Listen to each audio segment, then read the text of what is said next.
Hello? Yeah, light goes on. And then the same button to turn it off. Ah. On and once again. Yes. I think it works, thanks.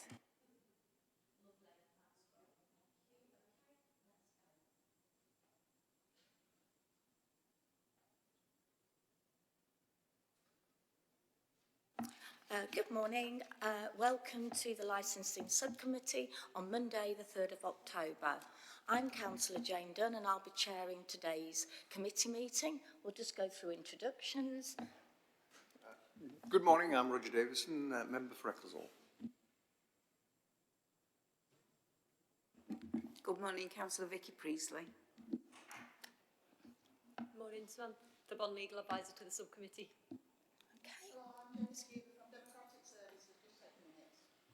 Okay, morning everyone, I'm Jayne from Licensing and I'll be reading out the report this morning.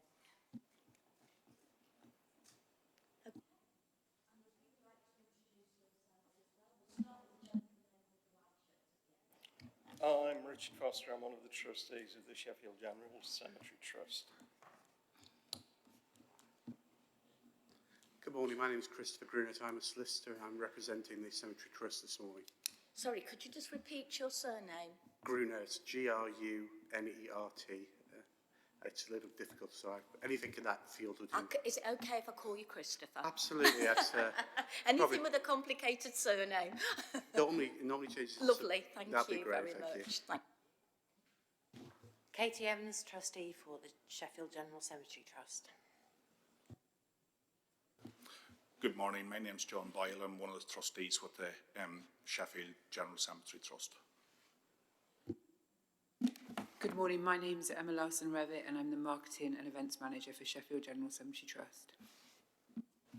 Hi, I'm Andrew Smith and I'm the Event Coordinator for the Sheffield General Cemetery Trust.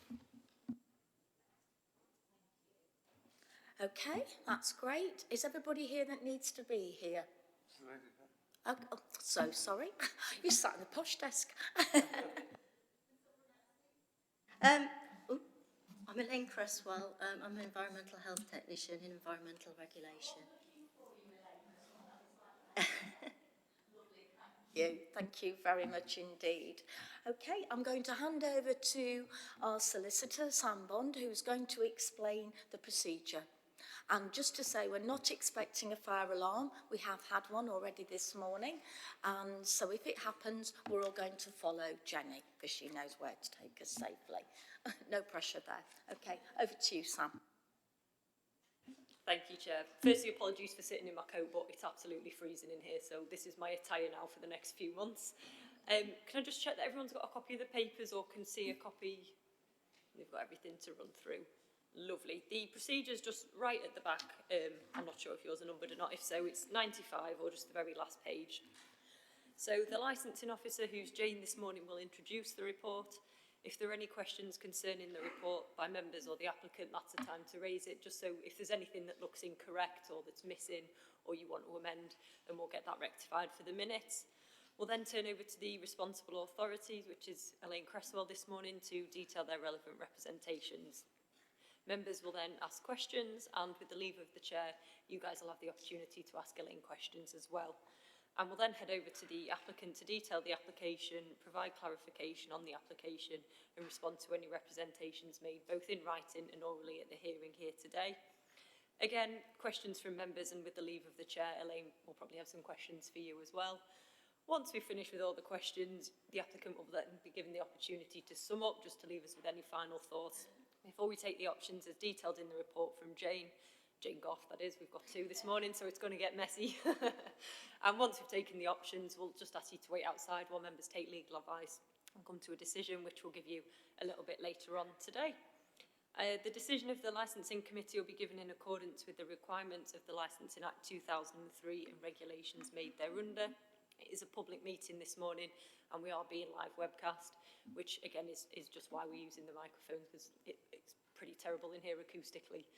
So they do just make things a little bit easier for us. At any time during the hearing this morning, members can ask for legal advice. So that can either be an open session, as we are now, or closed session, where we'll probably just pause the recording and nip outside, have a little chat and come back and feedback to you what's been discussed. So hopefully that's relatively straightforward. It sounds worse than it is. And with that, I'll hand back to you, Chair. Thank you. Lovely, thank you. So I won't be testing if you can remember all of that, but don't worry, we'll take it step by step. Okay, so go straight ahead to Jayne Goff, who's going to introduce the report. Thank you, Jayne. Thanks, Chair. Good morning, everyone. Welcome to the Licensing Subcommittee to determine the application for a grant for Sheffield General Cemetery, Samuel Worth Chapel. The applicants this morning are Sheffield General Cemetery Trust. The licensing service received the application on the 14th of July, which is attached at Appendix A in your bundles. It had to be re-advertised because it wasn't advertised in line with the Licensing Act legislation, which delayed the application a little bit further. So it was restarted as of the 10th of August. Throughout the consultation period, South Yorkshire Police have agreed with the applicants and reduced the licensing hours and additional conditions to be added to the licence in the event that the licence is granted. These conditions, as well as conditions agreed with the Environmental Protection Service, can all be found at Appendix B of the report. So the reason for referral this morning is that there are unresolved representations from 2 local residents who I don't believe have come today, actually, and the Health Protection Service, Elaine Creswell, who's here in attendance. We have made all parties aware of the reduced hours, etc., in terms of the local residents, but the 2 that maintain their objection were obviously still not happy with those agreements. So if I can scoot through the report, if you don't mind, I will scoot to the appeal section, Section 8. This is the Licensing Act 2003, Section 181 and Schedule 5 makes provision for appeals to be made by the applicant and those making representations against decisions of the licensing authority to the Magistrates' Court. So the recommendations this morning are that members carefully consider the representations made and take such steps as the subcommittee consider appropriate for the promotion of the licensing objectives. Thank you. So yeah, I've just asked Jenny to check that there isn't anybody waiting downside because the building's so big, we do have this problem quite a lot where we forget people, so she's just got to do a quick sweep and then we'll crack on, all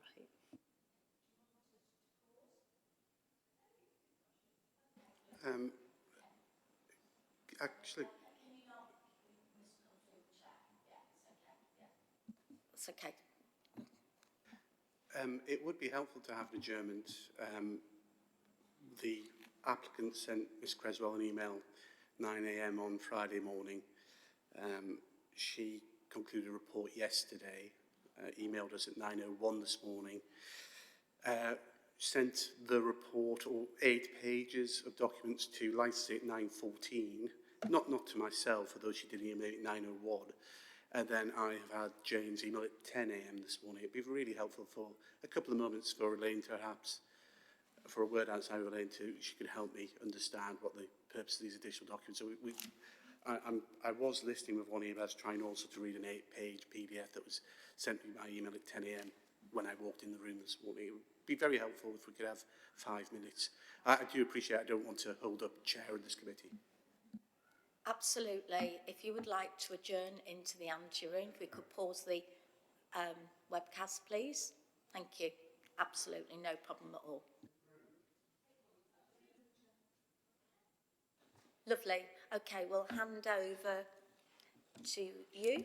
Okay, sorry, go ahead. Thank you very much, Chair Committee, for that time. It was very useful. I think we have an agreement with health and safety to put to you at the right moment. So that was a very helpful sort of break. Thank you very much for that. No, you're welcome. Right, we'll pick up from where we came on. If there's any, Vickie, Roger, would you like to ask any questions at all of Jayne from the report that was given before? Not on the report, no. No. Okay. That's great. So we'll now move on to Elaine to give her report, please. Hello, everybody. When I'm from the sort of, we look at issues relating to public safety. And in considering public safety, we look at the location of the premises, the design and layout of the building, the capacity and the style of operation.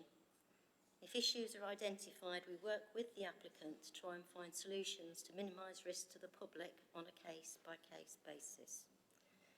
So in this situation, we've got a chapel which is on a hillside in the wooded general cemetery, with multiple pedestrian access points throughout the cemetery open to the public and no nearby public toilets. So looking at the plans, we also consider the effects of alcohol on people and the capacity of the building. So we've confirmed now with the fire officer that the capacity of the building under normal use is 60. And the applicants have agreed a maximum occupancy of the licensed area, which now includes the lawn and hard standing, of 100. Now the site's only got 2 self-contained unisex toilets, one of which is accessible. So the nature of the licence applied for is obviously for quite a wide range of activities which make normal occupancy levels difficult to assess. So I've used a capacity of 60, as we now know that's the capacity of the building for fire purposes, and that would be reasonable. To give you some idea of what we think in public safety is a reasonable level of toilets, for in a place of assembly, which this could be, for 60 persons, you'd probably be looking for about 2 female WCs and 1 male WC. To compare with something like a cafe, that would, for a capacity of 60, that would be at least 2 female toilets and 2 male toilets.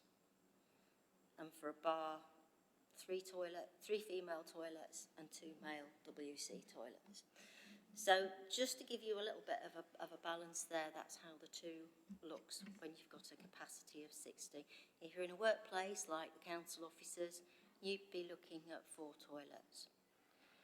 So we've tried to look at could they provide additional permanent toilet, at least 1 additional permanent toilet, and due to the nature of the building and its historical interest and everything else, that seems to be a bit of a difficult option. So the only other option is to consider temporary additional toilets for events, because the events could go up to 100 people.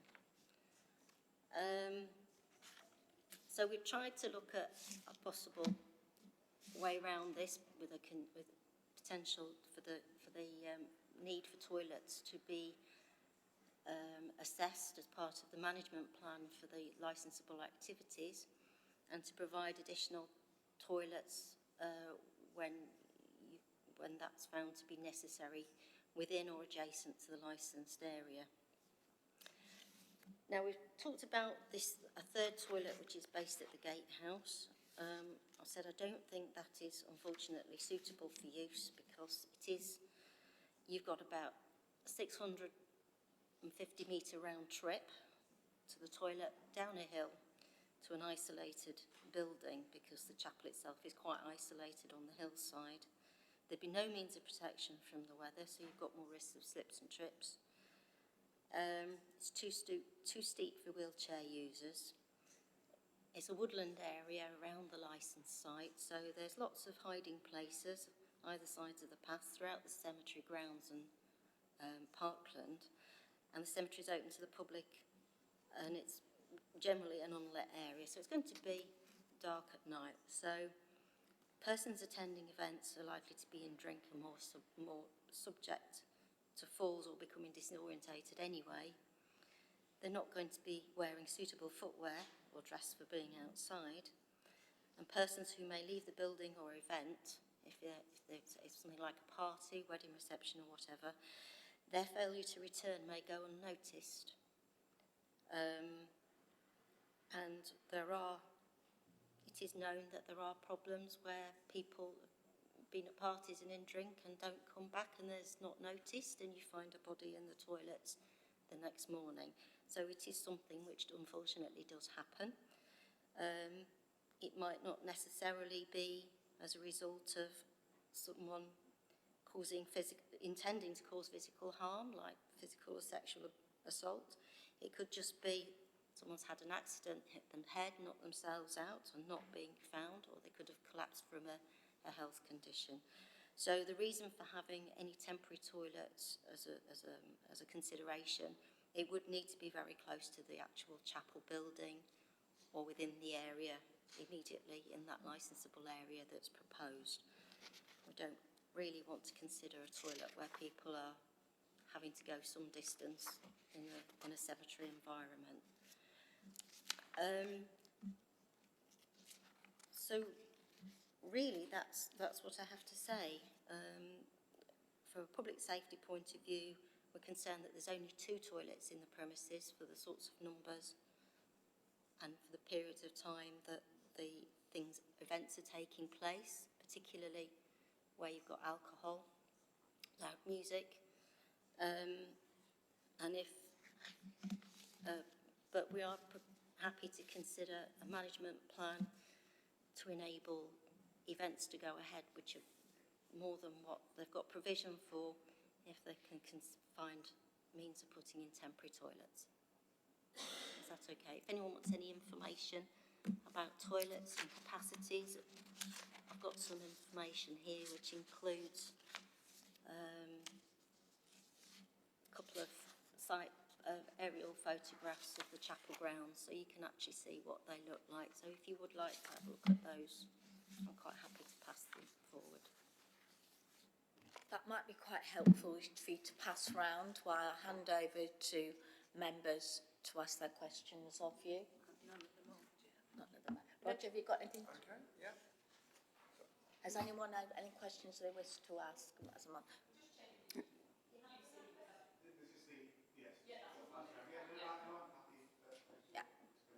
Okay. That's fine, yeah. Make sure everybody's got opportunity. Okay. That's okay. Just leave it with Roger first and then... Okay, thank you very much. Yeah. Oh, wow. Yeah. We need to make sure that, Yeah. Okay. Okay, Elaine? Okay. So with no questions, if you want to just take your seat, please. Okay.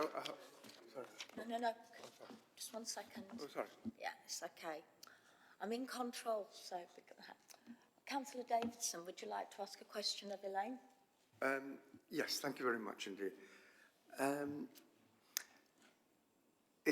asking of Elaine, sorry, not of the trustees. What I was really concerned about, to be frank, was whether this was the application for this this licence rather than an event-by-event process.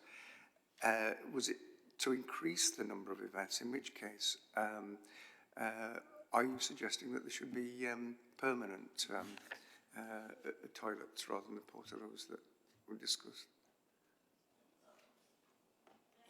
Yeah, thank you. Me. I think the ideal situation would be that what we've recommended is that the ideal situation is that they provide 3 permanent toilets in total. So you've got 2 in the chapel building, which have been quite recently installed, I think, in the last couple of years. The ideal would be for there to be a 3rd permanent toilet, because it's the premises would be licensed for anything up to which the licenses allows it to do, and it's got quite a wide range of things it's wanting to do.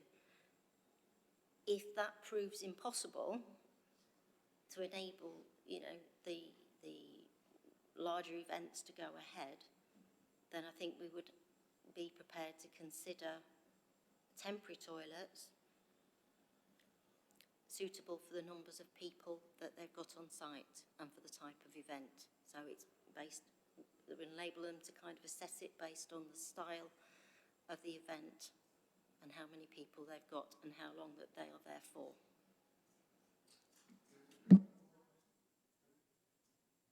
Thank you.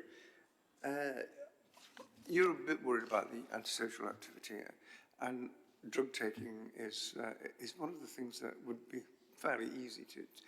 Do you think, because there are events there, that it would attract those people that wouldn't otherwise be attracted there? Because, I mean, surely they'd have been attracted there in that space anyway, or in that area.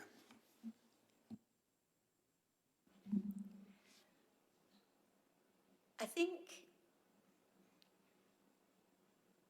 I'm just trying to get my head around the question. From a public Or sector... if it's within your sort of area of expertise to respond on that, possibly. Sorry? I don't really think that's within your area of expertise. I don't think you sort of know the makeup of drug takers or drug users in the area that might influence that and therefore be increased or otherwise as a result of this application. So I don't think Elaine can probably answer that. You're worried about any antisocial activity that would take place as a result of anything? I think we've got to remember that Elaine's here from one specific angle on that. Yeah. We can hear the other reports shortly, and then we can do that, okay? Yeah. Okay, so we'll move on now. Just 1 second. Yes.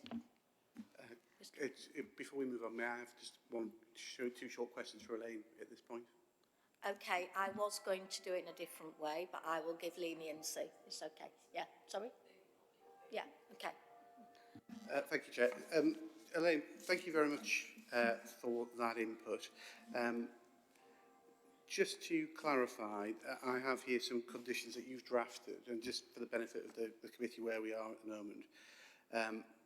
We have a capacity of 100 for the site being topped out, 60 for the building, which is arising from the fire assessment. There is possibility of the occupancy of the building rising up to 100, but that would be a specific fire risk assessment agreed with the fire authority in advance of said event. There is an RCD condition which this committee will be familiar with as a standard safety condition.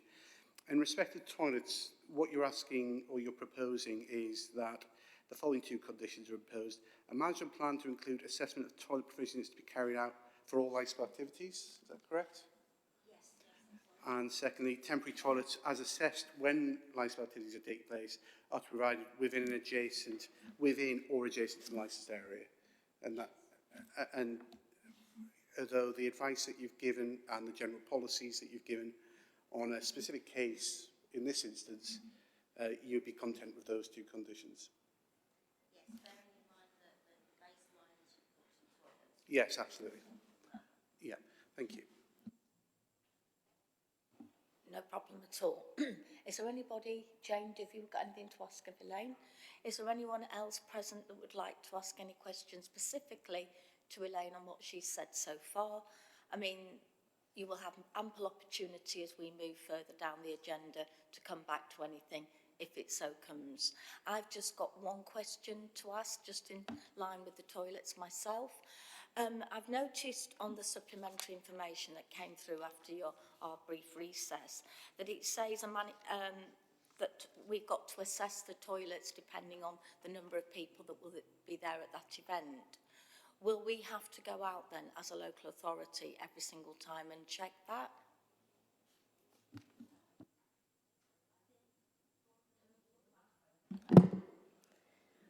I think, like with the fire officer have asked for the larger events to be risk assessed and for it to go to them.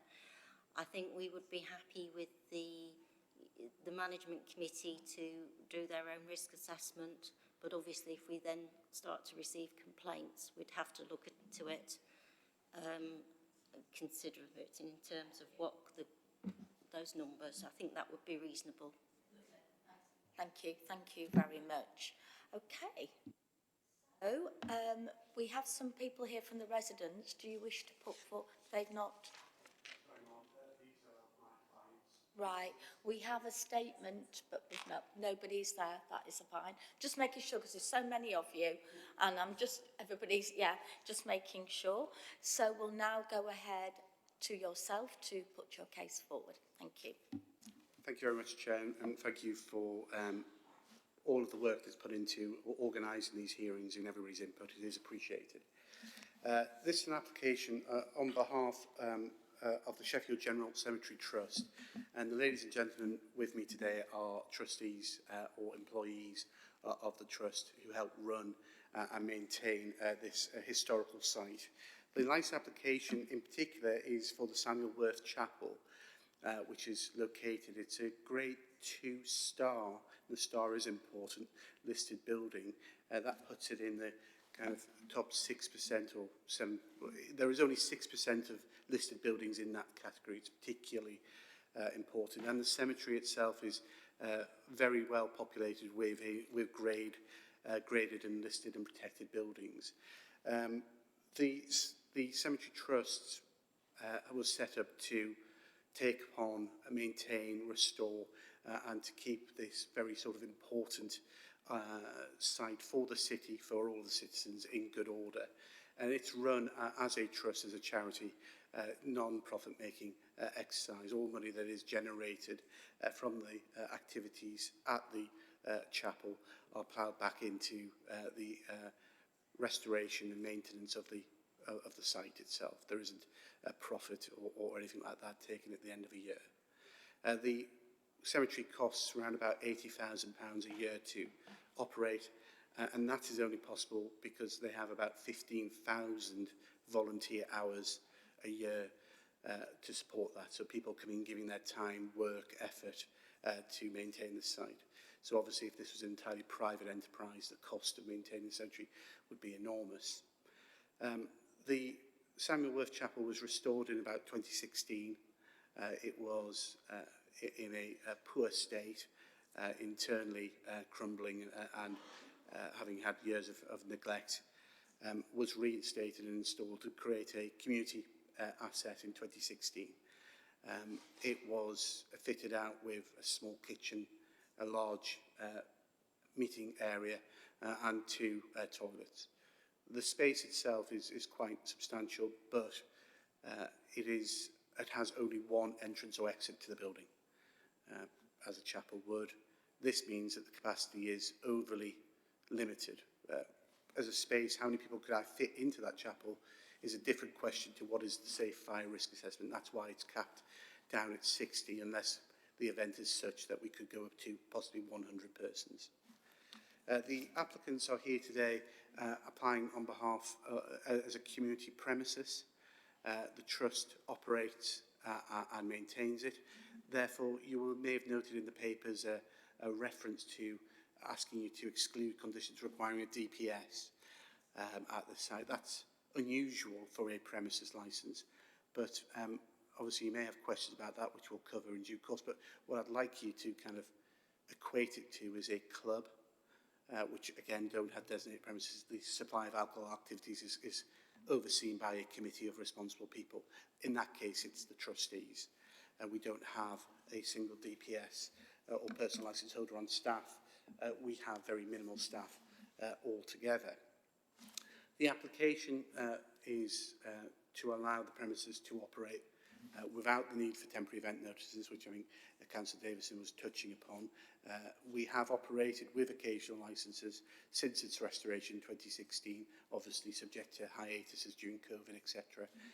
And the range of events that we've offered there are marriage ceremonies. The City Council have approved it as a venue for marriage ceremonies, coincidentally for up to 100 people.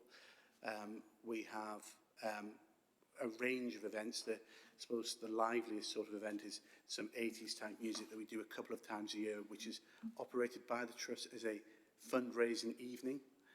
So, you know, to attract people. The events in the space is a private hire venue, so it's either used by the Trust directly for its own fundraising purposes, or as a member of the public you can apply and ask to let the premises for your event. Whenever there is an event taking place, a member of the Trust's staff is present throughout the event. We never just hand over the keys and walk away. We are monitoring that. You'll have noted in the licensing conditions that we have volunteered that a door supervisor will be present whenever alcohol is part of such an event. Again, perhaps an unusual condition for this type of venue, but kind of reflects the professional and limited way that the Trust want to use this site. it's highly restricted. From the application you have in your pack, we've made a number of amendments throughout the term. The trust themselves made the application themselves. Nothing wrong with the application. Perhaps the application 24-hour licence was somewhat of an eyebrow raiser initially, but that's perhaps a slight misunderstanding of what is local practice and what we go for. So the licensed activities or operation hours that we're now seeking are events on Sunday to Thursdays between 10 and midnight, on Friday and Saturdays between 10 and 1 a.m, and for non-standard timings up to 10 occasions per year, up to 2:30 in the morning. At the moment, we are operating with temporary event notices, so that's 20 notices a year covering 26 days. And over the years, the trade at the premises has built up and provided important income to the trust to allow it to carry on its wider function of maintaining the cemetery. That created a situation where each and every application had to have a temporary event notice, the administration involved in that, the modest fees involved in that, the uncertainty around accepting bookings. We may be able to do alcohol, we'd have to apply for a temporary event notice. It's quite right that my clients don't assume that a temporary event notice or this application today would be granted outright, so they plan and move forward accordingly. So the premises licence will give us that flexibility. However, it is not our intention, and it is not anticipated that this will be a site in use every day of the week for events. And the number of events involving alcohol will be modest as well. We can probably see it being more than 20 years, so more than one every 2 weeks or so. But this is not going to turn into a bar, even a social cafe or live music venue in Sheffield. Any outdoor entertainment, because we've redlined the site around auxiliary areas, that would cease at 2,200 hours come what may. Again, we don't normally have events with regulated entertainment externally in any event, but that's something we've been asked to clarify and are happy to do so. With the police, we have, they've asked for a number of conditions, 5 in total. If I can just take you through those. I have provided Jayne with a typed out copy of this. I apologise for reading them into the record, but we do have a written copy for you to refer to, perhaps when you retire if need be. The use of door staff will be risk assessed on an ongoing basis by the Trust. Where engaged, door staff shall be SIA, Security Industry Authority, I presume is proved, should be that word there. That's obviously part of the mandatory condition and reflects our operating plan as we've proposed to you already. So we're happy obviously to agree that. The use of alternative drinking vessels, alternative glass drinking vessels, shall be utilised in accordance with premises risk assessment. Again, we will carry out such risk assessment, we do. The type of events that we are carrying out at the moment are low risk events have been determined generally, but we would carry out a risk assessment for each and every event as necessary. Where appropriate, prominent, clear and legible notices should be displayed at exits, requesting the public to respect the need of local residents and leave the premises and the area quietly. That's what we would call a polite notice, and again, fairly standard and absolutely content to agree that. The premises will maintain a register of refusals and incidents. Such record will be kept available for inspection by the authorities. So if there are any incidents, if the police or in fact the lane responded to a complaint, if there was an incident site, they'd expect to see a register at site and our contemporaneous record of that. Again, a fairly standard practice and no issue with that. A booking form must be used for all events and private functions. The form must be set out. The booking conditions for the customer include the signature and printed name of the venue manager, member of the trust authorising the booking. The form must also include the name, contact details and signature of the customer who is responsible for making the booking. Such records will be retained for 6 months and made available for inspection. I will, sorry. Yeah, sorry.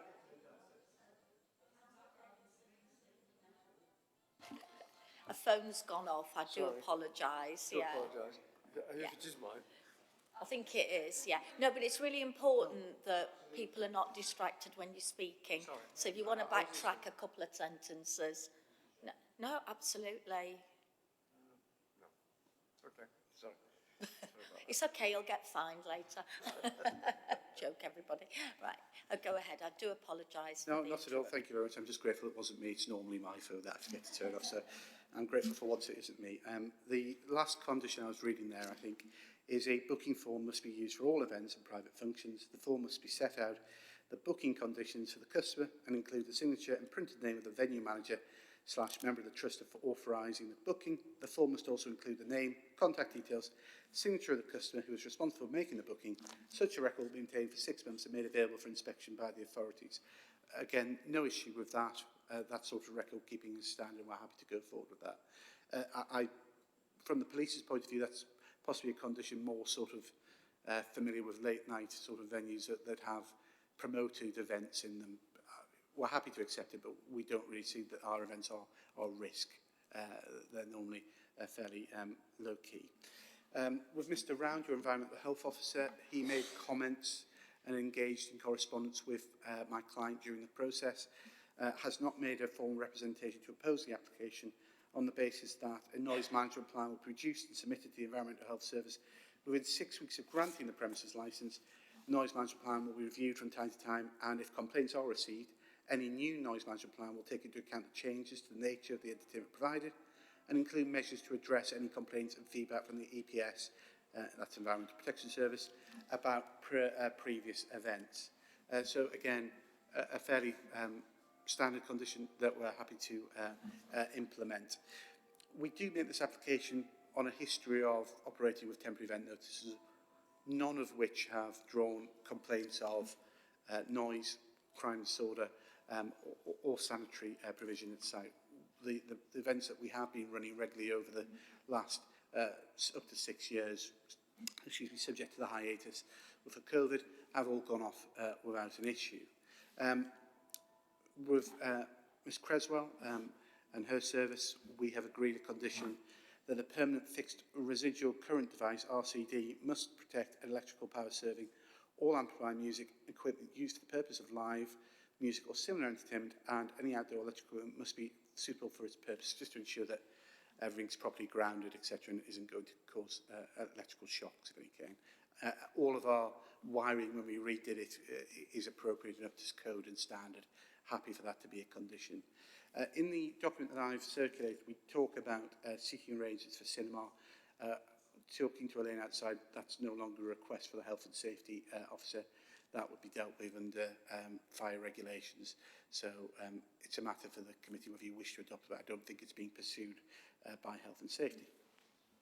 On Thursday of last week, we had a meeting, a lengthy meeting with Ms Creswell and from Carl Harrison from South Yorkshire Fire Service, which was very helpful just to kind of clarify where we are, and I think in part led to the agreement this morning.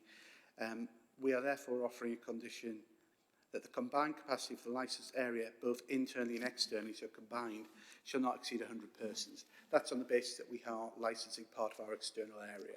So within that red-lined area, that would be limited to 100 persons. The capacity of the chapel shall not exceed 60 persons, so if we had 100 people on site, we would have to have a door supervisor or similar with a click, and this is how we manage it, ensuring that the number of people in the chapel does not exceed 60. Mr Harrison of the Fire Service was, however, happy to consider a high-risk assessment. He foreseen never more than 100 in any event for certain low-key events. I think the description of events that were discussed would be something like an art show where people were milling around looking at art hung on the walls or stands with perhaps a glass of wine in their hands. That could lead up to a capacity of 100, depending on other factors such as the external doors of the premises being held back. I'm not going to bore you with too much detail, but there are provisos or anticipate that we could potentially go up to 100 persons for certain very low-key events. So notwithstanding the above condition, which limits the site internal capacity to 60, a high-capacity event, never greater than 100 persons, may take place whenever a bespoke fire risk assessment is approved by South Yorkshire Fire and Rescue Service prior to the event. A draft fire risk assessment in respect of the proposed high-capacity event shall be served upon by the operator upon South Yorkshire Fire and Rescue not less than 10 working days prior to the event. So they are very rare events indeed, but we would like to build into the licence that proviso that with fire risk assessment we can increase. In addition to that, I read out 2 conditions that Ms Creswell outlined this morning to us, which are helpful. A management plan to include assessment of the toilet provision to be carried out for all licensed activities, and temporary event toilets, as assessed when licensed activities are taking place, are to be provided within and adjacent to the licensed area. So part of the discussion last Thursday was that the British standard, which Ms Creswell's quoting to you about what regular numbers are, what the numbers should be, is just that. It is guidance. It's general in nature. It can't be specific to each and every operation, to each and every building. It can't reflect. There isn't a British standard for the Samuel Worth Chapel. It's put into a group of others. What we accept by that condition is that we will have to consider how the dwell time of the customers coming, what kind of activities we're going to be providing, and other such factors when considering the toilet provision at site and ensuring that there's a reasonable amount. What we have found over the last 6 years is that we have been running events for 60 or a bit more people, and we haven't had long queues for our toilets. We haven't had complaints from customers. The kind of events that we've been running, the people that have been attending, we haven't had a stress on our sanitary provisions at site. So our evidence to you today of our experience in real world is that 2 toilets will likely be satisfied for the standard and the type of event that we run at the venue, which is sort of short in length, of a certain type of day, not very high energy generally, type and description of people attending. But we're grateful to Health and Safety to allow us to conduct that risk assessment so that the provision can be specific to the chapel and to the event and not be brushed over by the British standard, which is just that. It is a British standard. It's been around for decades. Although it's been around for decades, it's never been given legislative power. It's never been made an act of Parliament. It's never been incorporated into health and safety legislation as a requirement. It is a living and breathing document that changes over time. So what the chapel is asking for is that flexibility to carry out reasonable risk assessments and operate in that, as opposed to a hard fixed matter. This is an issue that has arisen because we've applied for the premises licence. For the last 6 years, we haven't been having issues and hasn't come to the attention of any authority that we've been having issues. And it's only a requirement that raises its head once you apply for a premises licence. You can walk around shops and cafes and coffee shops that are unlicensed in Sheffield, and many of which would never meet the British standard. But it doesn't mean that they are unsafe and do not promote the public safety objective. The proposals before you, we would contest, do not undermine those objectives. Speaking very briefly about a third toilet, which I think Elaine described as very difficult, enormously difficult. As a grade 2 star listed building, first of all, it's not within our gift to agree that here today. It's a matter that would have to go to Historic England for approval. The space for it in the venue would probably require new foul sewage running, which would have to knock through this grade star 2 listed building. Essentially, engineeringly wise, hugely difficult. Costly wise, massively so. And if we were in a situation where either we were limited to a very low capacity or required to put in that toilet, just to be clear, it would call into the existence of the trust. It doesn't have the funds to do it. We're not sitting on a pile of money looking forward to a nice sunny holiday. That isn't the case. Every penny that comes in goes back into the activities of the cemetery trust. If you visited the cemetery, you can see lots of work going on. That's actually by the council with lottery funding at the moment, but it kind of demonstrates the scale of work that's necessary at that cemetery to restore it perhaps to a position where it should be. And we are, and my clients are, volunteers, members of the community who are taking upon themselves to raise money, to give their time, to maintain this public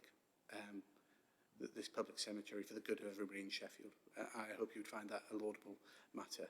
I appreciate I'm straying a little bit off the full licensing objective, sir. If I can talk very briefly about the written representations from residents that have arisen, one of which talked about wildlife and care at the site.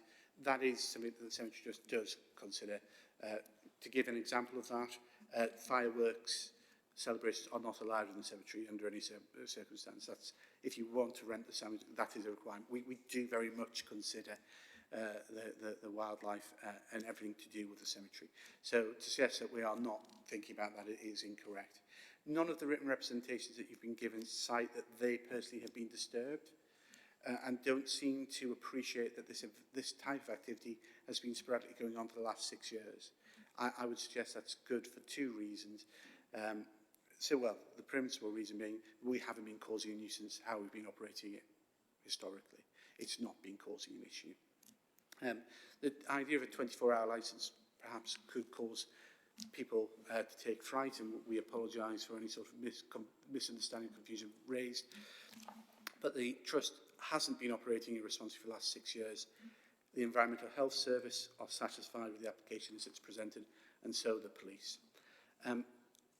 I think that is the applications we presented, but I imagine you may have some questions, so perhaps if I stop droning on and you can ask some questions, that'll be a more effective use of our time. But thank you very much for your attention. Thank you, Christopher. Is there anyone else that wishes to speak before we open it up to questions from members and officers? Okay, lovely. For questions. Thank you very much. A very eloquent speech, I might say. And this is a very unusual case, I might say. But it was featured on the One Show, and it shows the importance of the cemetery to not only Sheffielders, but wider the wider appreciation of people outside. And I understand why you want to raise money, and I mean the issue is that it was over the hours, and it seems over the toilets. You've got one toilet that is for people with disabilities, and one normal toilet. Now, in events, you just hire portaloos, but do they have those that are adequate for people with disabilities? So on site, we would have one universal access toilet for people with disabilities, and they wouldn't be expected to leave the chapel to get access to a toilet. That's a fully compliant universal access toilet built to modern standards. I don't think there's any criticism of that. And the second toilet is essentially just a WC that you would expect to see anywhere, so a toilet with an integrated sink within the room for privacy. We have been running events with those two toilets without issue. What we anticipate, by the nature of the events that we run, that the two toilets will be adequate for vast majority of events. What this condition does is perhaps create a situation where certain events won't be able to take place. The toilets, the portaloos, is a condition on, but in effect is something that we could never do. So if we needed a portaloo, we just simply couldn't do that event because we can't get the portaloo onto site because of the gatehouse structure to get it actually up to the chapel. Physically can't happen. So the net effect of that condition on my client, and they're accepting it, is at the moment that if they risk assessed that they needed a portaloo, that they couldn't run that event, which is a sad case, but that is the position we have. We do have a third toilet at the gatehouse, which will become more accessible once the City Council have finished the renovations or restoration works that they're doing. At the moment, it's a sort of boomerang path down, but some steps, etc., are being restored to make that more direct. That is a toilet that, at the moment, is used by staff, essentially, so that we you know, that small pressure on the toilet in the building isn't put on. So the Portaloo toilets, there's physically getting it onto site. I understand from my clients that the last person to try and get a Portaloo onto site was the council to facilitate their workers for the work they're doing. Regrettably, within 24 hours, it was vandalised and effluent, etc., was discharged onto the cemetery grounds because it's not a secure site at night. So it has lots of sort of different issues. If I may, as part of this answer, just mentioned I forgot to mention before, on the point of disorder, etc., it's a quiet cemetery that's not a secure site. Historically, people who might want to be up to nefarious things, drug takers, might have felt it was a safe place to go and do that activity unobserved. When we have an event on site, trustees are on site, our staff are on site, often a door supervisor is there if alcohol is involved. So actually, when we have events at site, there is less likely, we would argue, than more likely to be antisocial behaviour because of a presence of authority figures and door supervisors. So that issue of antisocial behaviour, in our view, is likely to decrease, not increase, as a result of the type of events that my clients are proposing.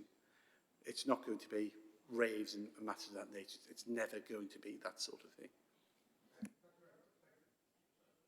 Vickie? No, thank you. No? Sam, have you anything you wish to ask? Just to clarify, I think you mentioned about a condition that Elaine had proposed, but you weren't sure about it. I'm sorry, I missed which one you said. I have a document which I can kind of hand up at the end because I do appreciate there's a lot of reading in. There was a condition that Elaine initially talked about seating arrangements for cinema showings and educational talks may need to conform. That would now more appropriately form part of the fire risk assessment, I think, is the agreement on that. But essentially, it'll just form part of the fire risk assessment. So I know that this committee and council don't like to duplicate conditions, so perhaps it isn't needed. That is not to say we would be ignoring that guidance. Oh yeah, no, that's helpful. Thank you. I think I just spaced out at that bit, so that's No, really helpful. I don't blame you. And maybe just for members' benefit, if you could sort of clarify whether there's an event on, just sort of the process that happens with the trustees and the management committee, sort of how that runs through from start to finish. So we have 2 members of staff who are paid for 1 day and give another day as volunteers, so they work 2 days a week. And there are events managers, and they work with people who make inquiries to let the chapel. So they have very clear instructions from the trustees. They are very much in line with the trustees about the type of event which are appropriate and which ones are not appropriate. 18th birthday parties are superb things and great for somebody, not for the Samuel Worth Chapel. You know, it's that type of matter. If there was anything which was a sort of event that we were at all unsure about, it would go back to the trustees. They have a very good and open sort of communication, regular meetings, but also correspondence by email. So the type of event that takes place is considered, and not all events are accepted. If the event is going to involve alcohol, a door supervisor will be present. That is a requirement. That door supervisor's, one of their responsibilities, and normally ends up being their main responsibility, is to count people in and out of the venue to make sure that we don't breach that, whatever the safe capacity is for that event. Most events are pre-booked, meaning that they are either ticketed events, so one has to turn up with a ticket to get in, or alternatively your name is on a guest list for admission. We don't have very many, if at all, sort of walk-in events. A walk-in event at the Samuel Worth Chapel might be an art exhibition that's open for so many days over a weekend, where people passing through can come and see without a ticket. But generally, it's private hire, exclusive use of the premises. The member of staff is on site with the door supervisor throughout the event to monitor that the event is taking place as described in accordance with the booking, and to preserve and ensure that the chapel is not being abused in any way. Again, thankfully that's not been an issue for us. The type of people who've found it as an unusual site have respected that and we hope that will long continue. And then the event is run, operated, closed down and sealed off by the trustees and their staff at the end of the evening. At no stage are keys simply handed over and, you know, drop the key through the envelope as you leave. It's never that type of event. So they are very well supervised, very well considered as to what is appropriate or not. And none of that is going to change. What this premises licence will do, if you are minded to grant, will take away a lot of administration and allow the trustees to go forward with confidence to say to prospective, you can have it on Thursday, the such and such, because we know we have the licence in place and we don't have any other bookings, if that's what they want to do. I hope that provides a little bit more clarity. Thank you. I have a question or two. You've actually touched on it slightly with the walk-in events and the kind of things that they are, kind of like the art exhibition. We are a very inclusive city and we want to make sure that things like that were taking place at the cemetery are more accessible to everybody in Sheffield, especially those that are disabled. I appreciate the difficulties that you have with it being a Grade 2 listed building. We have the same problems here, and it's really, you know, I want to thank you, the trustees, for all the work that you've done with the cemetery. It's absolutely breathtaking, and my son always visits it when he comes home. But I'm just wondering about, you obviously, the need for fundraising, everything, that you want more people to come, and with that, we hope they are as diverse as possible. Is it kind of, what are the plans in that? And I understand with the events that you would have pre-booked, but the walk-in ones like the art exhibitions, now that we are coming out of the pandemic and we are living more freely, we're hoping that more people feel more confident about that. So could you just touch on that a little bit for me, please? So it is a working building to the extent that it should be accessible to members of the city. Ms Evans is here as one of the trustees and is maybe able to speak a little bit more about the type of events that they have planned coming up. But I'm going to preempt by saying it's, you know, diversity is something that we all strive for. I'm actually going to pass straight over to our events manager, Emma, who will be able to give you a very clear idea of things like the dig where you stand and all that kind of stuff that we're doing, because they run, Emma and Andy run the events programme for us and do a breathtaking array of different things going on. So if it's okay, if you don't mind, Emma. Of course. You're happy? Hi guys. So I think one of my main roles within the Trust is to encourage diversity and engagement. I also work on the lottery project on site. I also consult for that. And so we work really closely with the activities and engagement officer that has been assigned to this project from Sheffield Council. So we advertise all our events in varied places. We have a huge social media presence, which has just been growing year on year. It's really, really good. We're constantly making connections with different groups and different communities within the city. So I feel very confident that we're moving in the right direction to diversify the Trust, not only in terms of the people that visit our site, but also our volunteer numbers as well. Yeah, anything else? I think that's sorry. I think this is the key, is that the focus on the cemetery right now, because of the work that's happened in the past with the restoration of the buildings and the work that the Trust has put into actually broadening awareness, is now being picked up, scooped up by the council's team, you know, on the HLF project on site. And there are some amazing things that we're doing for off the shelf, you know, for all of the different sort of activities that happen in the city. And I think, in fact, our latest volunteer recruit is a Ukrainian refugee, which is always a good sign, because that indicates to us that we are actually reaching out to the right people, reaching out to a diverse collection of people. So it will continue, and that's what we want to keep doing. And just to say, in terms of disabled access to, disabled access to the building. We are always front of house. There's a ramp. We're always there to help people in the site and to make them feel welcome. So there's, from our side, it's just something we do. It's there. It's ingrained in what we do.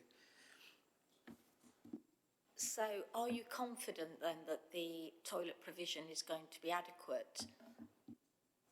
We are generally, there is a universal access toilet on site in the chapel, and we are confident that will be for the majority of events.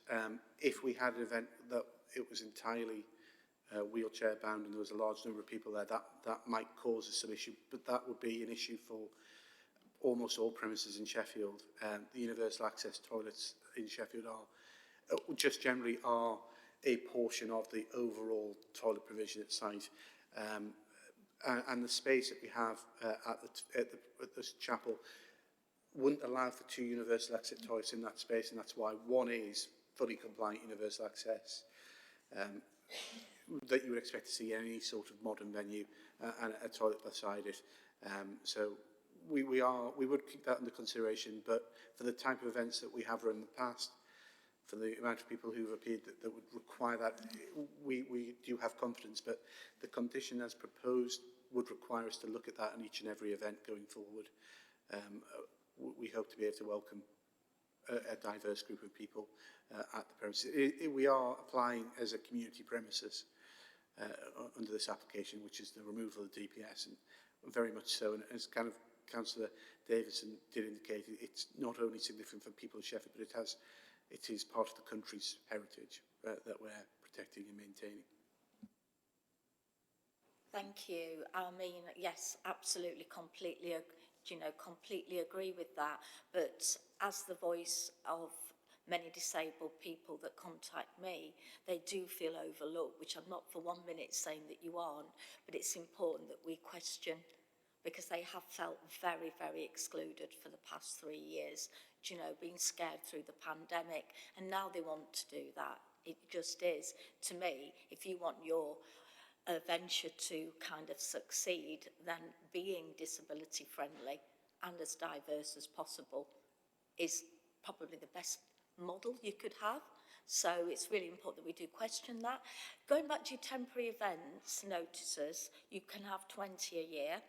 What kind of things that have taken place in the past, and how often do they occur? They occur mainly at weekends, Fridays and Saturdays? Thank you. I'm going to pass you over to my colleague Andy. Hello. We have an extraordinary array of events, to be honest. We're currently looking at a Dig Where You Stand exhibition, which looks at individual histories from people that I suppose are our guests in the cemetery. We have astronomy nights, educational nights on that. We have music nights. We have choir nights. It's a vast array of different events. So we can go from, I think one weekend we had a drag evening on the Friday night and then a choir on the Saturday night. So it's quite varied.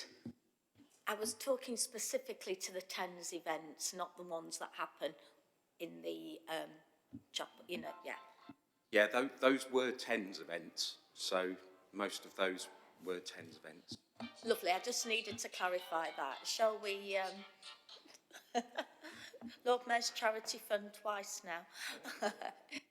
Yes, Emma. Oh, hello.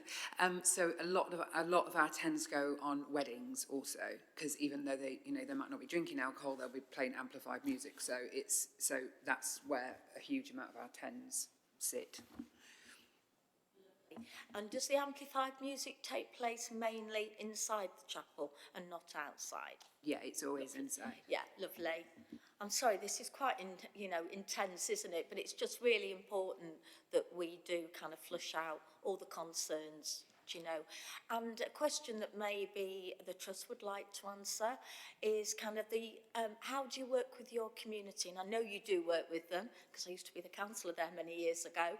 But how do you actually work with them and, intend on communicating with them in future? in terms of, when you say how do we work with them, you mean how do we integrate or engage with the community? Yeah, engaging to kind of, you know, how you're moving this forward, you know, and developing with all the investment, you know, that you've had to work really hard on bidding for. I don't underestimate how difficult that is. But it's how do you bring the community with you on that? Yeah. We are, I think we are quite hands-on in terms of sort of connecting with, say, for example, the Nether Edge community, the Sharrow community, Porterbrook School, you know, all the local schools, that kind of thing. Communication is very interesting when you're a charity like this. We used to have, back in the day, many years ago, we used to have a lot of people come to our general meetings to complain about things. So we sorted all those things out, and oddly enough, very few people come to the general meetings now, despite the fact that we are widening the net all the time to try and encourage people to join as members or to come and sign up. But what I tend to find, to be honest, what we tend to find is that the integration with the community, local communities, is successful when they're not coming to you to complain. Which I think you probably will understand.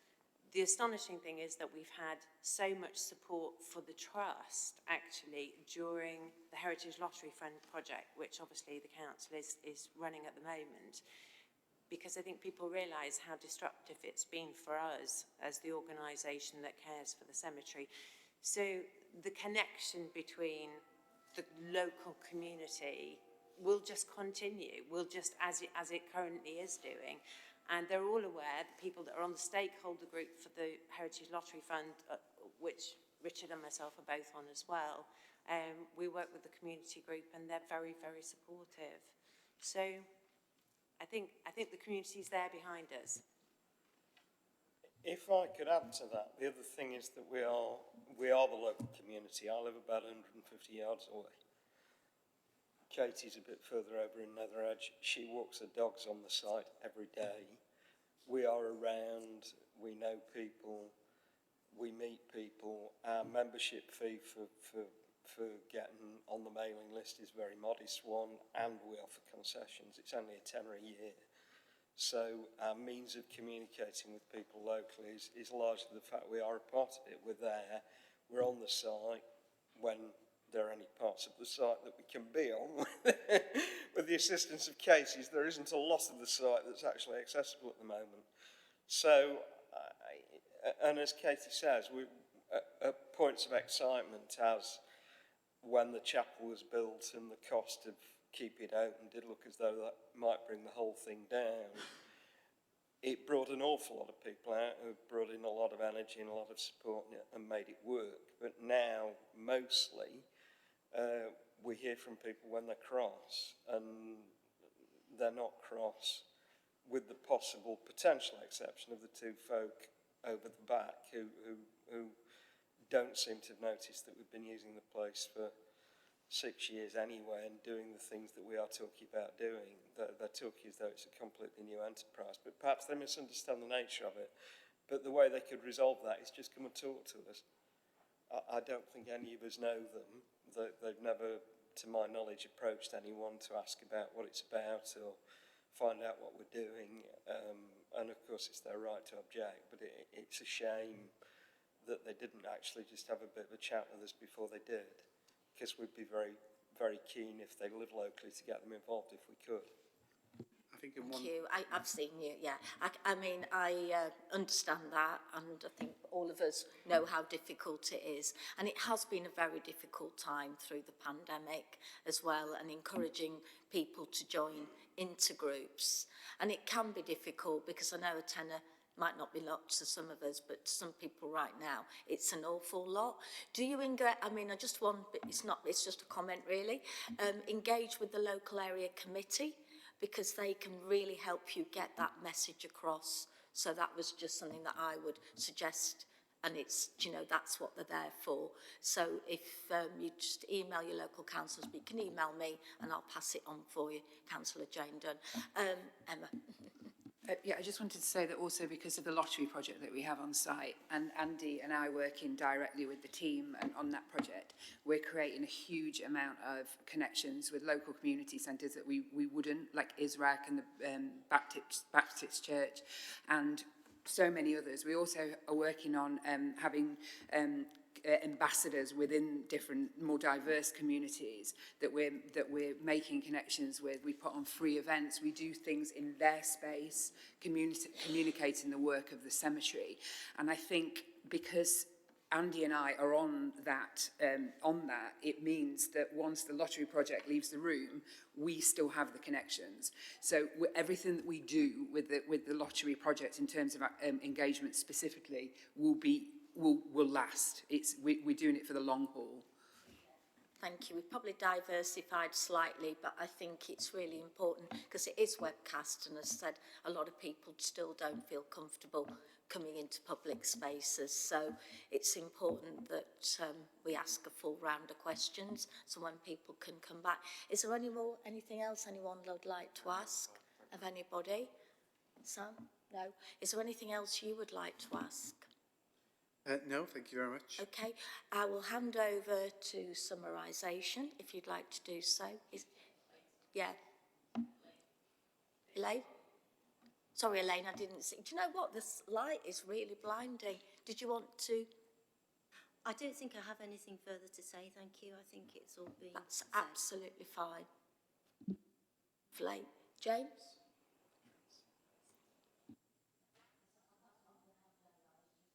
Oh, right, Christopher. Thank you very much, Chair. I won't keep you long. I think we've had a very good airing of views and discussion there, and the points that you've all made of note, I'm sure my clients will be taking on board. We hope that you will look at each case on its own merits, as you should, directed by the guidance. And two of the thrusts of antisocial behaviour, i.e. crime disorder or public nuisance, have been fully addressed, I think, with engagement with both the police and the AHO service. A paragraph I'd like you to look at is 9.12 of the national guidance, which your legal advisor will be very familiar with and assist you with if necessary. But it talks that they are the authorities that should be the primary source of information on those points.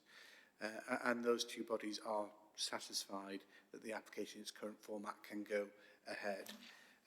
I do have the conditions that I've read in, and I'll respectfully give those to your legal advisor in hard copy, so there's no misunderstanding as to what was being proposed. We believe that the application as presented to you at this moment does not undermine the licensing objectives in any way, shape or form.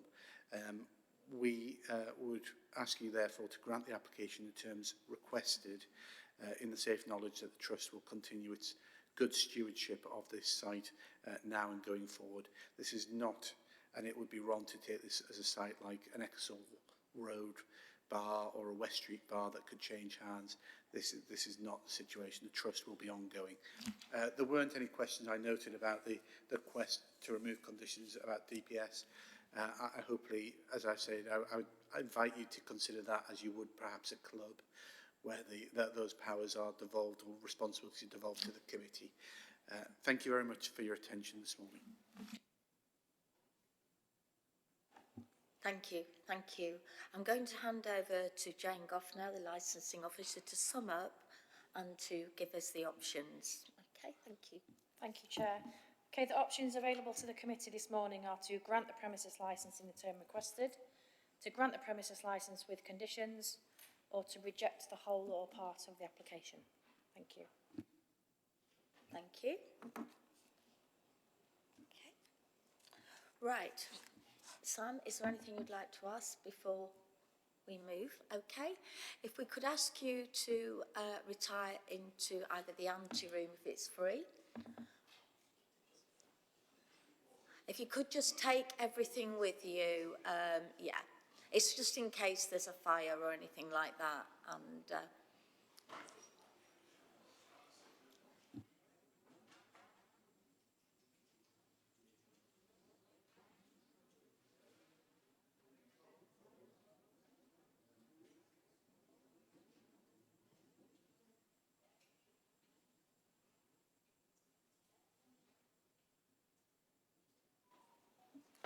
Thank you, thank you.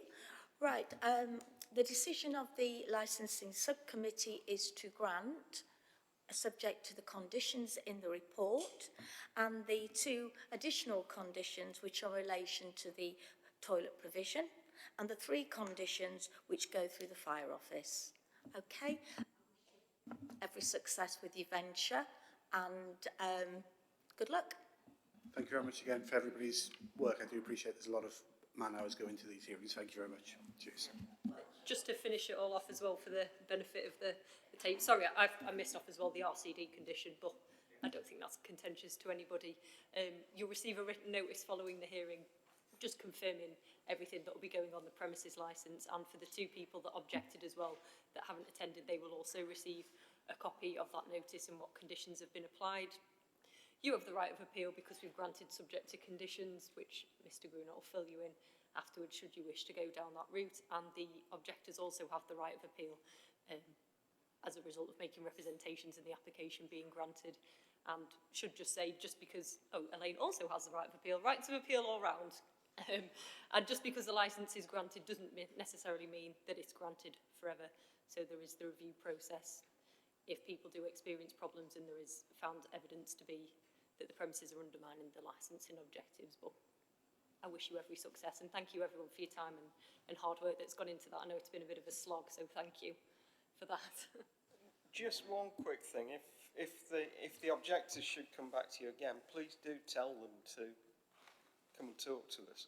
Yeah, we always sort of encourage that dialogue first rather than just diving straight in there. So if it does come to the licensing service, they will certainly encourage that as the first option. Yeah. They have had a copy of the report and a formal invitation to the hearing today, and I've not had a response back from either of them. So one of us would be very happy to meet them on site and have a walk around and allay whatever concerns they've got. if they've got any concerns or if they're going to contact anybody, it would be me because they've got my contact details. So I will absolutely bear that in mind. But I don't think we'll probably hear from them, but absolutely.